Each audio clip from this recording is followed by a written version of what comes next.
Lucas capítulo 12, verso 4, lo leemos en el nombre del Padre, del Hijo, del Espíritu Santo, nombre del cual es Jesucristo. Y dice la palabra: mas os digo, amigos míos, no temáis a los que matan el cuerpo y después nada más pueden hacer, pero os enseñaré a quién debéis temer. Temed a aquel que después de haber quitado la vida tiene poder de echar en el infierno. Sí os digo, a este temed. Los testigos de Jehová afirman que no hay infierno, que era un basurero que había cerca de aquel lugar donde el Señor Jesús pronunciaba sus mensajes. Afirman que cuando en la Biblia se habla sobre el rico y Lázaro, donde claramente está escrito que el rico está atormentado en una llama, ellos dicen que se está haciendo una referencia simbólica. Y además, al leer una de sus literaturas, La negación del infierno, me llamó la atención que en el artículo de ellos no se menciona ninguno de los 13 textos de la Biblia donde se habla de ese lugar. Y en esta oportunidad yo quiero que revisemos en la Escritura detenidamente, ya que los destinos eternos no deben ser juzgados a la ligera. Y es tremendo saber que hay doctrinas erráticas, aunque tienen fama de muy estudiosos de las Escrituras, aunque tienen fama de visitar a mucha gente. Déjeme decirle que nosotros los evangélicos también estudiamos profundamente las Escrituras. El asunto es que ellos han alcanzado la fama y nosotros hemos alcanzado la práctica de esas Escrituras. Pero la primera vez que en la Biblia se menciona acerca del infierno es en el libro de Mateo capítulo 5, verso 22. Ya vimos cómo el Señor Jesús dijo que no había que tener miedo a los que matan el cuerpo y que después nada le pueden hacer a la persona, ¿verdad? Pero Él enseñó que a quien se le debe de temer es a aquel que después de haber quitado la vida tiene poder de echar en el infierno. Y dijo: sí os digo, a este temed. Y ese es Dios, porque Satanás no tiene el poder de echar al infierno a nadie. Sí puede poner tropiezos, sí puede poner engaños, cizaña, amargura y cuánta cosa, pero el infierno es parte del destino de Satanás. Pero cuando vemos en la Biblia en Mateo 5, 22, aquí en este pasaje es donde por primera vez se menciona la palabra infierno en el Nuevo Testamento. Y dice: pero yo os digo que cualquiera que se enoje contra su hermano será culpable de juicio. Y cualquiera que diga necio a su hermano será culpable ante el concilio. Y cualquiera que le diga fatuo quedará expuesto al infierno de fuego. Este es el primer verso donde Cristo Jesús mencionó la palabra infierno. Y dicho sea de paso que la palabra fatuo significa necio, tonto, loco. Y si usted se ha fijado, hoy en día es común escuchar la palabra loco entre los jóvenes principalmente. Ignoran que están utilizando una granada espiritual que puede dañar sus almas. Es común encontrar en los diálogos juveniles, aunque también en algunos viejos, que se llaman locos los unos a los otros. Y déjeme decirle que Jesús habló que el que le diga así a su hermano, Él mencionó la palabra fatuo, que significa necio, tonto, pero también significa loco. Entre otros significados de esa palabra se encuentra también cabeza hueca. Es decir, que cuando se insulta a alguien con una de estas palabras, el Señor dijo claramente que quedará expuesto al infierno de fuego. Y cuando el Señor Jesús habla del infierno, no está hablando en sentido simbólico, porque si no hubiese infierno, entonces ¿a qué vino Cristo? ¿A librarnos de qué? Porque si no hay infierno, entonces ¿de qué condenación hablaba Jesús? Lo que ocurre es que la religión de los testigos de Jehová, ellos no hablan con toda la revelación de la palabra de Dios. Ellos están adulterados, están ellos influenciados por una confusión tremenda, porque de hecho ellos niegan la personalidad del Espíritu Santo y niegan que Jesucristo es Dios mismo. O sea, tienen una confusión tremenda, aunque tienen fama de profundos en las Escrituras, pero de profundos tienen muy poco, porque si profundizaran entonces entenderían muchas cosas. La vez pasada tuve la oportunidad de hablar con un testigo de Jehová y me di cuenta que ellos tienen ciertas cosas parecidas a las que nosotros creemos, pero en realidad no tienen la esencia como nosotros la tenemos. Y una de las cosas que ellos tienen diferente es que no creen en el infierno, aunque la Biblia lo declara claramente. El maestro de maestros habla de quedar expuesto al infierno de fuego por causa de una palabra en contra de un hermano. Es decir, que hay que pedirle perdón a Dios y purificarnos para que ese pecado no nos vaya a contaminar de una manera terrible que lo vayamos a lamentar eternamente. Y es posible que de alguna manera ellos se han confundido porque han sido enseñados por hombres que quizá no aman completamente a Dios. Los testigos de Jehová dicen por ahí que cuando hacen fiestas, bailan, se prestan sus mujeres para pegarse unas grandes taconeadas con las mujeres de sus hermanos en Cristo. Oiga bien, bailan, beben, o sea, es una cosa tremenda. Yo no quiero hablarle hoy de todas las aberraciones de la religión de los testigos de Jehová, pero tengo que mencionarle esto porque son ellos los que dicen que el infierno no existe. Y el Señor Jesús habló claramente de eso. Y cuando Él habló del infierno, no habló por persuadir o por intimidar. Él habló porque Él conocía de qué se trataba ese castigo eterno, de qué se trata esa condenación de la cual se habla en las Escrituras. Claramente habló contra la mentira, claramente habló contra el adulterio, contra la fornicación, contra el robo, habló claramente contra la hipocresía, contra cuánta cosa que al final conduce a ese lugar llamado infierno. En Mateo capítulo 5, verso 28, dijo el Señor: pero yo os digo que cualquiera que mira a una mujer para codiciarla ya adulteró con ella en su corazón. Sigamos al verso 29. Por tanto, si tu ojo derecho te es ocasión de caer, sácalo y échalo de ti, pues mejor es que se pierda uno de tus miembros y no que todo tu cuerpo sea echado al infierno.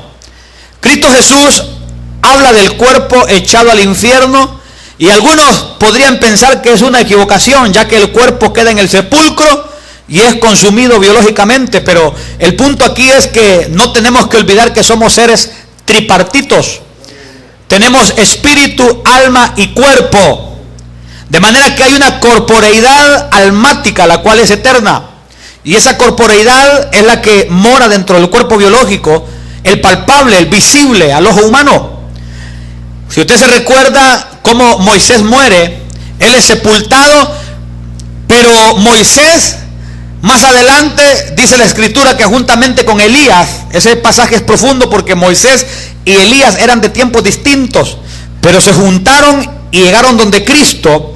Y cuando llegaron donde el Señor Jesús, Moisés llevaba un cuerpo espiritual del cual Jesús habló cuando él dijo: y no que todo tu cuerpo sea echado en el infierno. Se refería a ese cuerpo espiritual, es algo eterno, no lo biológico. Ese ser que verdaderamente usted es, el que está detrás de sus ojos. El cuerpo es como el carrito donde nosotros nos movemos. Y el asunto es que las decisiones vienen del ser interior, del alma. Por eso a quien van a juzgar es al alma, porque ahí están las decisiones, las emociones, el intelecto, y muchas cosas se definen dentro. Muchas veces el enemigo provoca las decisiones internas influenciando el cuerpo para que el alma tome una mala decisión. El punto es que Jesucristo hablaba de ese cuerpo espiritual y Él hablaba de que no sea echado al infierno. Él habló de quitar aquello que puede ser una ocasión de caer y sacarlo, echarlo de uno. Eso habla de ser decisivo. Eso habla de cortar con aquello que puede dañar nuestra alma para la eternidad. Pero si hay un infierno, si hay un lugar donde el Señor Jesús alertó, habló claramente, pero hoy por hoy la gente se olvida. Mire, un padre de familia escuchó que su hijo estaba diciendo que prefería irse al infierno. Y aquel padre de familia agarró las manos de su hijo, encendió la estufa y lo acercó a la estufa. Y cuando aquel niño miró aquella llama de la estufa encendida, solo era brincos. Después de decir que no le importaba irse al infierno, Aquel padre le dijo, le tenés miedo a una llamita de la estufa, ¿y cómo es que te quieres ir al infierno entonces? El Señor Jesús habló claramente del infierno porque es un lugar terrible, y déjeme decirle, no es el lugar final. El infierno mismo será echado en el lago de fuego que arde con azufre, y Satanás sabe que ese es su destino final, pero quiere que la gente caiga en el infierno porque él va para el lago de fuego y sabe que el infierno mismo va para el lago de fuego también. Es tremendo eso. Y cuando usted lee la escritura se da cuenta que Jesús fue claro. En los artículos de los testigos de Jehová usted no encuentra muchos de los textos que la Biblia menciona acerca del infierno. Y desde el Antiguo Testamento hay una riqueza hermosa de información, y yo diría más que información, una revelación de lo que hay allá. Mire, la Biblia habla de una rebelión que se levantó contra Moisés.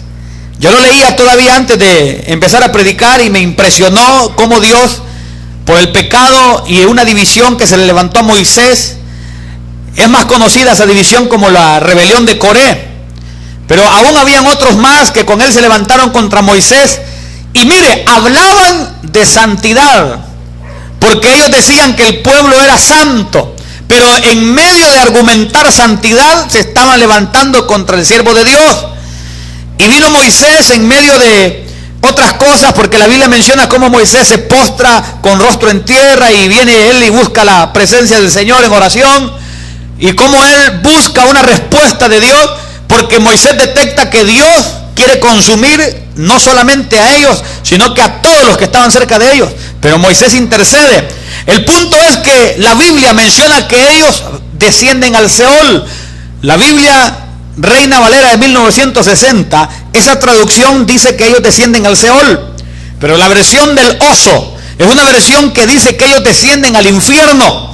Ellos descienden vivos porque se abre la tierra, y ellos descienden vivos al infierno porque Dios iba a hacer un juicio nuevo, un juicio espectacular, porque Moisés así lo dijo en medio de su ira y en medio de su celo.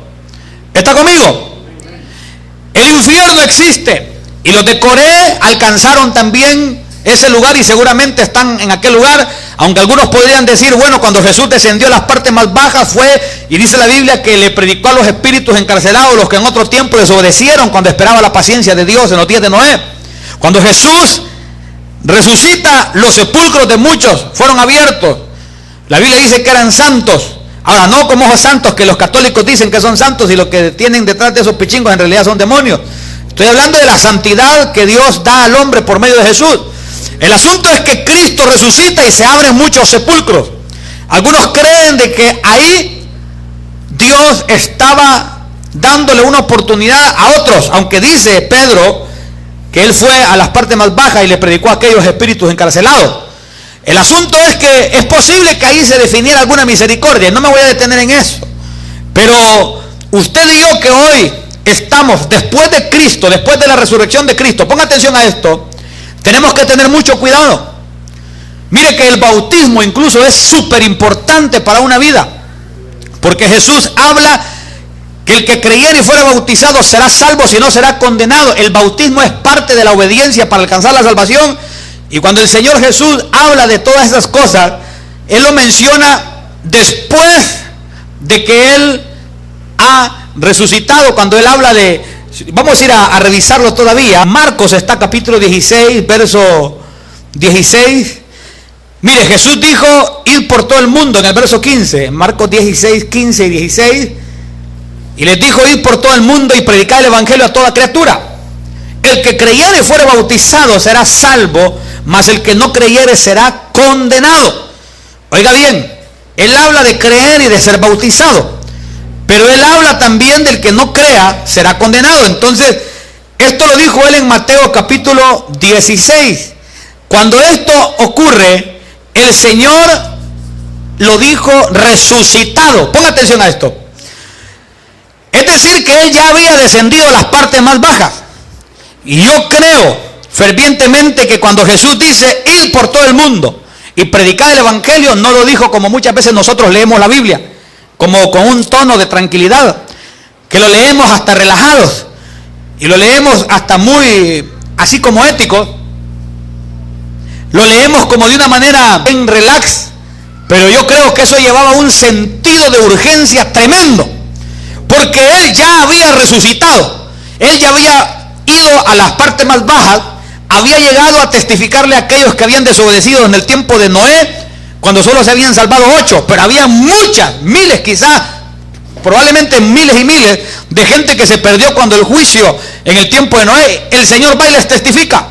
Algunos creen que Jesús, así como envió a Juan el Bautista, que era 6 meses mayor en edad Juan el Bautista que Jesús, Juan el Bautista anunció a Cristo aquí en la tierra. Algunos creen, y no le quiero decir que esto es doctrina, pero algunos creen que Juan el Bautista muere antes que Jesús porque también allá lo iba a ir a anunciar. Bueno, la Biblia no lo declara, eso solamente es un pensamiento, pero el asunto es que cuando Cristo muere y Él hace su obra en las partes bajas, Él estuvo 3 días y 3 noches. Él dijo que la señal de Jonás era la que iba a dar, que como Jonás estuvo allá, así iba a estar Él. Mire, y Jonás llegó a lugares terribles. Jesucristo no crea que llegó de vacaciones. Me da temor reverente de ver cómo Jesús llegó a lugares terribles, y no crea que el Señor llegó a pasarla bien. Para el Señor era tremendo llegar a ese lugar. Pero oiga esto, Él resucita, y cuando Él da la palabra, ir por todo el mundo y predicar el evangelio a toda criatura, Él lo dice con sentido de urgencia, porque el que empiece a morir, Cristo ya no más volverá a aquel lugar a testificarle. Es tremendo esto. Y cuando Él dice, oiga bien, ir por todo el mundo y predicar el evangelio a toda criatura, además dijo esto: el que creyere y fuere bautizado será salvo, mas el que no creyere será condenado. Esa condenación de la que habló el Señor Jesús es el infierno mismo. Es un lugar de tormento previo al lago de fuego, y aún desde el infierno se pierde la presencia de Dios, que es lo que produce paz, donde ya la gente es excluida de la presencia de Dios. Que yo creo que el castigo más grande no es el fuego, sino ser excluido de la presencia misma de Dios. Eso es lo tremendo, eso es lo triste, porque yo no le tengo miedo al fuego, le tengo miedo a ser excluido de la presencia de Dios, porque el fuego, aunque es terrible, quizá eso es menos de saber que estando en ese lugar no hay auxilio del Padre de misericordia. ¿Está conmigo? Por eso hay que santificarnos, por eso hay que buscar cada día hacer la voluntad del Señor, porque el Señor Jesús habló de que cuidemos nuestra salvación con temor y temblor, porque si aquellos ángeles no escaparon, ¿cómo escaparemos nosotros si descuidamos una salvación tan grande? El infierno es un lugar real. Jesús habló de él, mencionó al rico y mencionó a Lázaro, solo que al rico no le dice el nombre, solo le dice al rico, mire, algo genérico, porque el rico nunca reconoció a Jesús, Lázaro sí. Lázaro no se salvó por ser pobre, se salvó porque en medio de sus dificultades reconoció a Cristo. Por eso Cristo menciona su nombre, porque Él dijo claramente, nuestro Señor dijo: el que me reconoce delante de los hombres, yo le reconoceré delante de mi Padre. También dijo que el que le reconoce delante de los hombres, Él le reconocerá delante de los ángeles. Y usted ve que Él sí menciona el nombre de Lázaro, y quienes recogen a Lázaro son ángeles. Es decir, de que Lázaro había reconocido a Cristo, pero el rico no. Entonces Jesús habló y no era simbólico, y los testigos de Jehová afirman que era simbólico, pero qué tremendo engaño están predicando. Le voy a decir algo: cuando un testigo de Jehová llegue a su casa, no le atienda. ¿Sabe por qué? Porque ellos cargan una confusión doctrinal y le pueden confundir si usted no está preparado. Mire, hubo una ocasión donde llegaron 2 testigos de Jehová. Generalmente ellos andan un experto y un novato. El novato obviamente anda aprendiendo, y ellos llegan a la casa, y cuando identifico que ellos quieren hablar conmigo, esperé un momento antes de salir, pero oré, hablé con Dios. Y yo no quiero tampoco ofenderlos a ellos, pero sí quiero no ser leudado por una doctrina que está en contra de la voluntad del Espíritu Santo, porque ahí está el peligro. Pero como mencionan a Dios, mencionan a Jesús, mencionan cosas santas, mencionan al Espíritu Santo, yo trato de no contender con ellos contradiciendo algunas verdades que ellos mencionan. Entonces oré y le puse al Señor mi corazón en sus manos. Pero lo impresionante fue que cuando yo salgo a hablar con ellos, Dios me dio una palabra de sabiduría tan fuerte. No fue violenta, porque no fue violenta, porque las cosas de Dios llevan un pacifismo de parte de Dios. ¿Está conmigo? No fue violento aquello, pero Dios estaba obrando. Vea, cuando hablo con ellos, Dios me dio unas palabras que ellos no pudieron contradecir. Y esas palabras ellos no las pudieron contradecir, pero se quedaron como pensativos.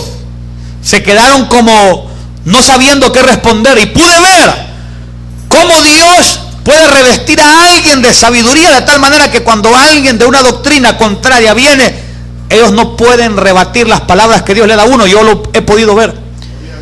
Que un testigo de Jehová se quede callado, no porque no tenían que decir, sino porque la verdad de la cual ellos estaban siendo testigos mientras yo hablaba con ellos, era una verdad respaldada por el Espíritu Santo y no hallaron que decir, medio se despidieron y se fueron.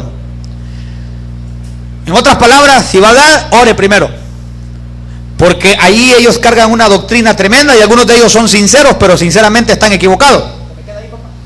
El asunto es de que ellos niegan el infierno y es un lugar que Jesús alertó porque ese lugar es terrible. ¿Está conmigo? Mire, Mateo 25, verso 41. Vea lo que dice el Señor Jesús en este verso. Él habló varias veces del infierno. Y yo no entiendo por qué ellos, bueno, sí lo entiendo. Sé que lo que hay es una confusión en sus corazones.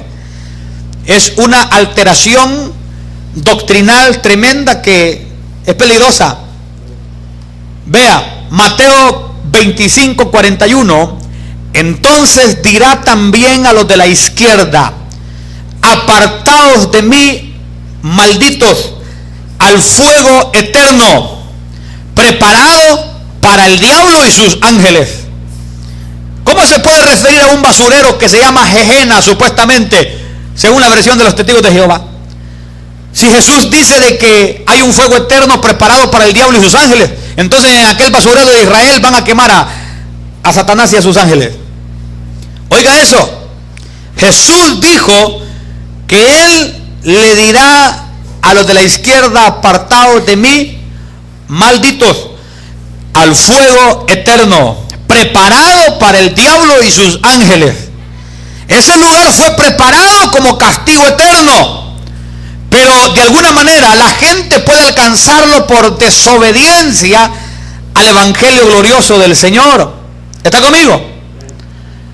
El infierno no fue creado para seres humanos, fue creado para inmundicias que Dios expulsó. Claro, cuando estaban en el cielo tenían luz, pero se contaminaron, Dios los corrió y se siguieron corrompiendo a tal manera que hoy son inmundos, son inmundicias terribles. Y el infierno está preparado para esas inmundicias. El asunto es que los que se dejen influenciar por esas inmundicias también irán a su mismo destino. Y ese es el problema. Nosotros aquí tenemos un dicho que dice: hechor y consentidor tienen la misma paga o la misma pena. En la Biblia también el consentidor es el diablo y el hechor es el que sigue sus pasos, y tendrán la misma pena. Por eso Jesús habló acerca de estas cosas. Podemos darnos cuenta que el fuego eterno fue preparado para el diablo y sus ángeles. Sin embargo, los que aparecen a la izquierda son personas que tendrán también el mismo destino, no porque Dios sea malo, sino porque cada quien tiene la libertad de decidir si busca el caminar de la verdad y la vida del Señor Jesús o busca el camino de la mentira y la muerte. ¿Cuál es el camino que usted está buscando? Porque solo hay dos caminos: uno de muerte y su lugar final es el lago de fuego, y uno de vida y su lugar final es la nueva Jerusalén que el Señor tiene preparada para nosotros. Aún dice la Biblia que nuestra ciudadanía no es de esta tierra, sino que es del cielo, de donde esperamos a nuestro Señor Jesucristo. Si nuestra ciudadanía es de allá, nosotros tenemos que hablar como se habla allá. Tenemos que parecernos a los que son de allá. Cuando usted mira un gringuito, Usted le echa de ver que no es de acá, ¿verdad?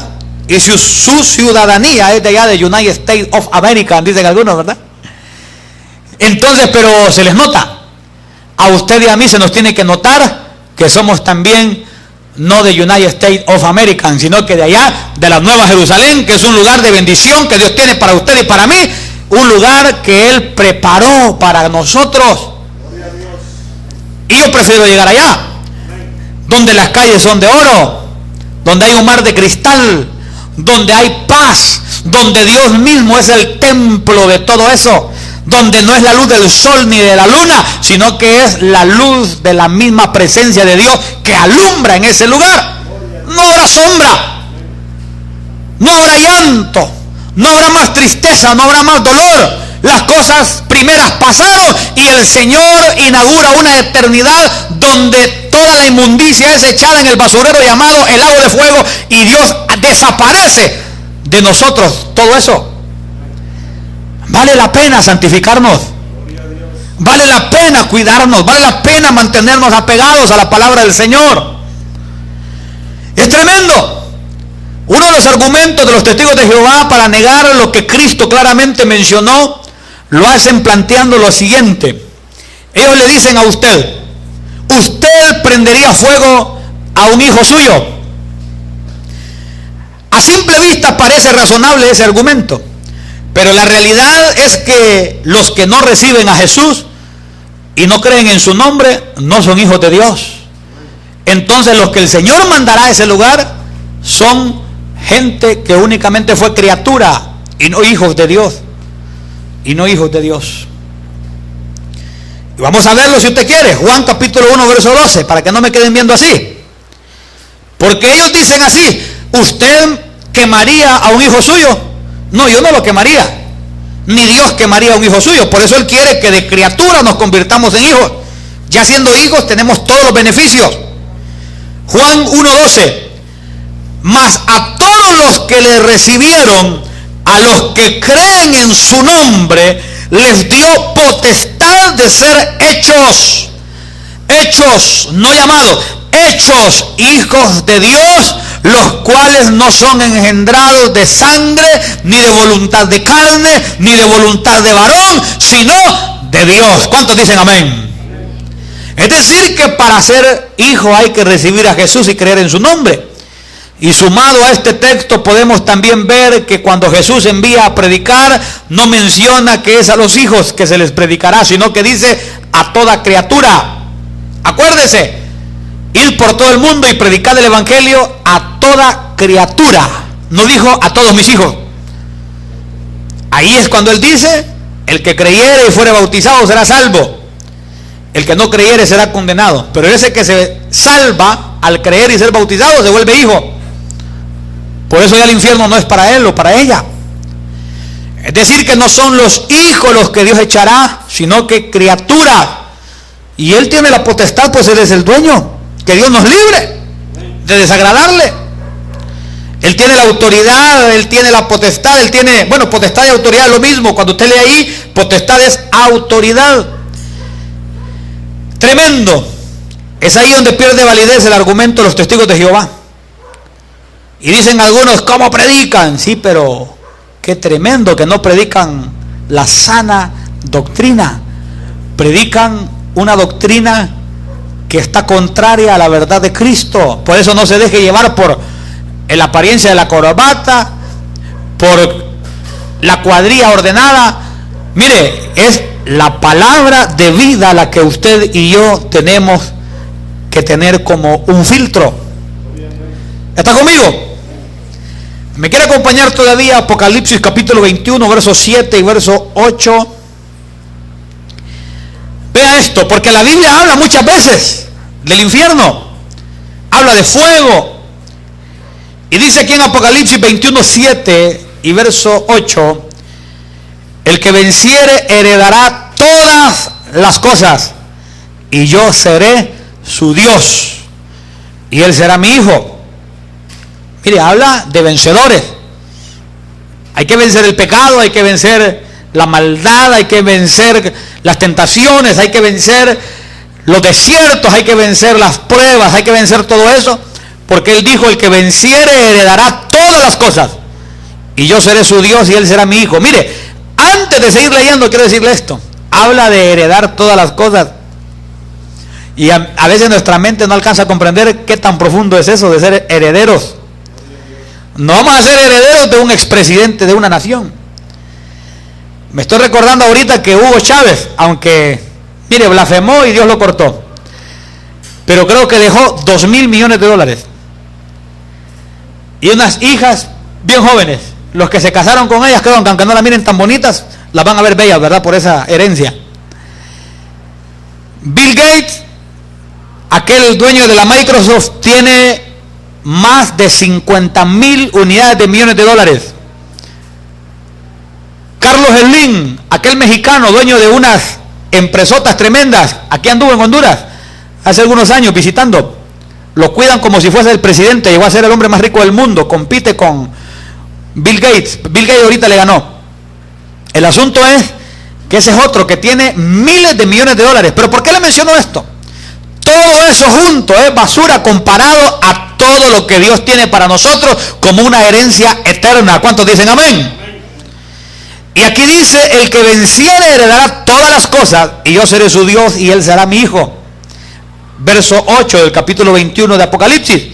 Pero los cobardes e incrédulos, los abominables y homicidas, los fornicarios y hechiceros, los idólatras y todos los mentirosos tendrán su parte en el lago que arde con fuego y azufre, que es la muerte segunda.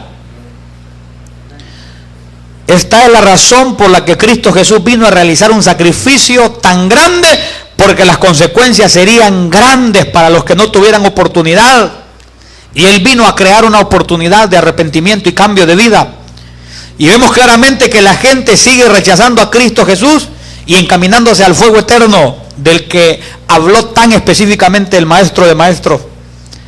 Algunos por ignorancia rechazan a Jesús, y otros porque se deleitan en el pecado, y eso los ciega para no ver que hay una eternidad, ya sea en el cielo o en el infierno. Cuidémonos. El que piensa estar firme, dice la Escritura, mire que no caiga. Es tremendo esto. Fíjese de que también en el libro de Proverbios, capítulo 15, verso 24, dice: el camino de la vida es hacia arriba al entendido, para apartarse del Seol abajo. Pero la versión del Oso, en este mismo verso, dice: el camino de la vida es cuesta arriba al entendido, para apartarse del infierno abajo, dice la versión del Oso del texto sagrado. Esto es tremendo. No podemos nosotros jugar con nuestra alma. No podemos nosotros descuidar tan grande salvación que nos ha sido dada. Mire, hay gente que desperdicia el regalo de Cristo, y Él dijo: el que conmigo no recoge, desparrama, porque la salvación es un regalo inmenso, es un regalo gigante. Tremendo eso. Mire de que Él habló de dar conocimiento de salvación a su pueblo para perdón de sus pecados. Y aún un hombre, cuando tuvo a Cristo Jesús, dijo que sus ojos habían visto la salvación, cuando él logró chinear a Jesús siendo todavía un niño. Dios tiene salvación para nosotros, los que ya hemos entrado en este evangelio. Cuidemos nuestra alma, porque cuando pecamos no defraudamos solamente a Dios, sino que nos defraudamos a nosotros mismos. ¿Está conmigo? Fíjese de que Dios ha dado salvación a sus hijos. Yo le voy a pedir que busquen Romanos capítulo 1, verso 16, mientras nos preparamos con un fondo de oración ahí para poder orar. Amado hermano Romanos capítulo 1, verso 16. Oiga lo que dice este pasaje. Del 16 en adelante.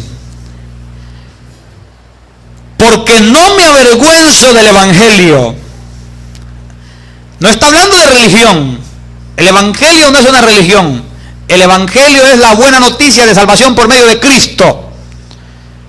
Porque no me avergüenzo del evangelio, porque es poder de Dios para salvación a todo aquel que cree, al judío primeramente y también al griego. Porque en el evangelio la justicia de Dios se revela por fe y para fe, como está escrito, mas el justo por la fe vivirá.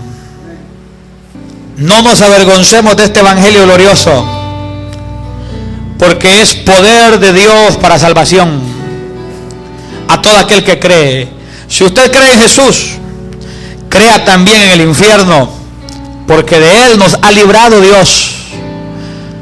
Porque si no, ¿a qué vendría Jesús?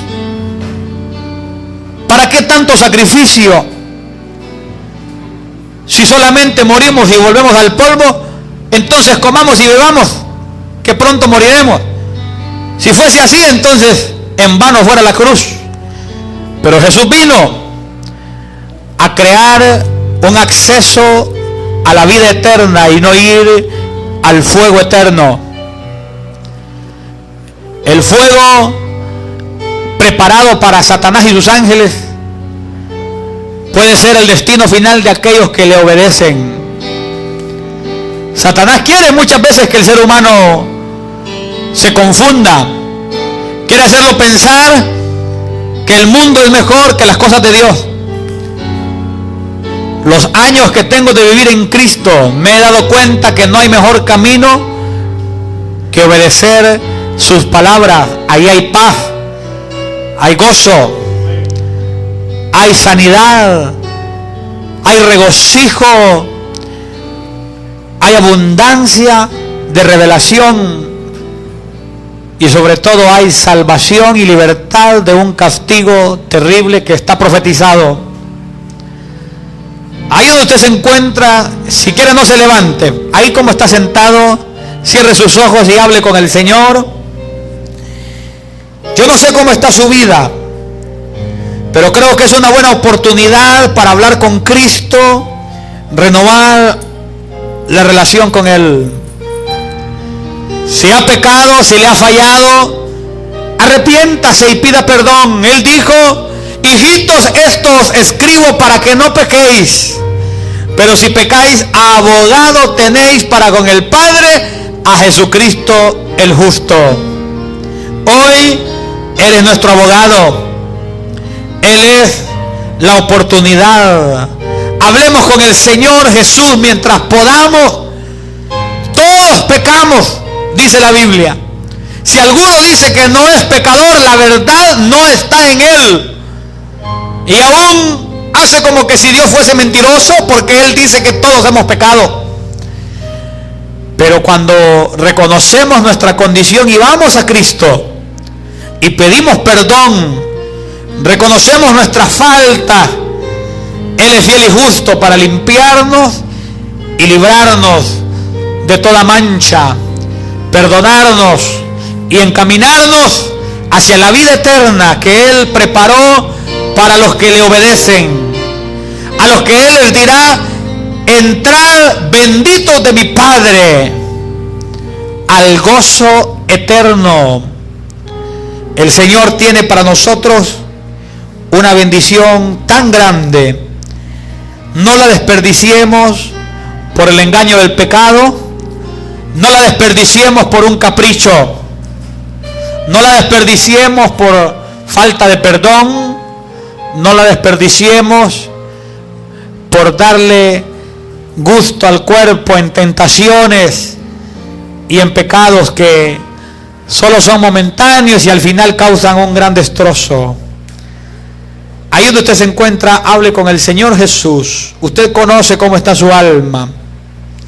Ore y dígale al Señor que Él le respalde, que Él le ayude ahí donde usted está. Dios es bueno. Dios es misericordioso para con los que le buscan. El que a mí viene, yo no le echo fuera, dice la palabra del Señor. Pero hay que ir a Él. Hable con Cristo. Hable con el Señor. No venga el hombre a confesar sus pecados. Llegue a Cristo. Declárele: